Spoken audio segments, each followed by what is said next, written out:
Friends, நல்ல கார மசால் தோசை எப்படி செய்யலான்னு பார்க்கலாம். உருளைக்கிழங்கு, பீன்ஸ், கேரட், பட்டாணி எல்லாத்தையும் பாயில் பண்ணி வச்சுக்கலாம். 2 ஸ்பூன் கடலை மாவை கரைச்சி வச்சுக்கலாம்.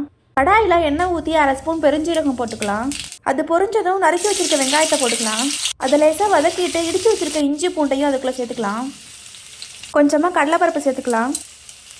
இது லைட்டாக வதக்கிட்டு இது கூடவே 2 பச்சை மிளகா, அப்புறம் கொஞ்சமாக கருவேப்பிலை சேர்த்து வதக்கிக்கலாம். இதுக்கப்புறம் கொஞ்சமாக உப்பு, கொஞ்சமாக மஞ்சத்தூள் சேர்த்து நல்லா வதக்கிக்கலாம்.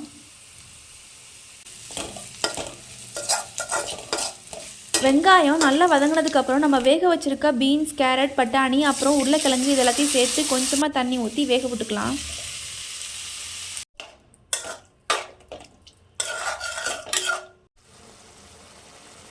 நம்ம ஊற்றின தண்ணி நல்லா கொதிக்க ஆரம்பிச்சதுக்கப்புறம் கரைச்சி வச்சுருக்க கடலை மாவை இதில் சேர்த்துக்கலாம். ஃப்ரெண்ட்ஸ், இந்த டைமில் உப்பு செக் பண்ணிவிட்டு வேணும்னா சேர்த்துக்கலாம். ஃப்ரெண்ட்ஸ், நம்ம ஊற்றின வாட்டர் எல்லாமே வற்றிருச்சு. இப்போ மசாலா ரெடி ஆயிடுச்சு ஃப்ரெண்ட்ஸ். நெக்ஸ்ட்டு ஒரு மிக்சி ஜாரில் ஒரு வெங்காயம், 4 பல்லு பூண்டு, ஒரே ஒரு சின்ன தக்காளி சேர்த்துக்கலாம். கூடவே கொஞ்சோண்டு புளி ஆட் பண்ணிக்கலாம். ஒரு 4-5 வரமிளகாயை நான் சுடுதண்ணியில் போட்டு ஊற வச்சுருந்தேன், அதையும் இது கூட ஆட் பண்ணிக்கலாம். கொஞ்சமாக உப்பு சேர்த்து நல்லா மையாக அரைச்சிக்கலாம்.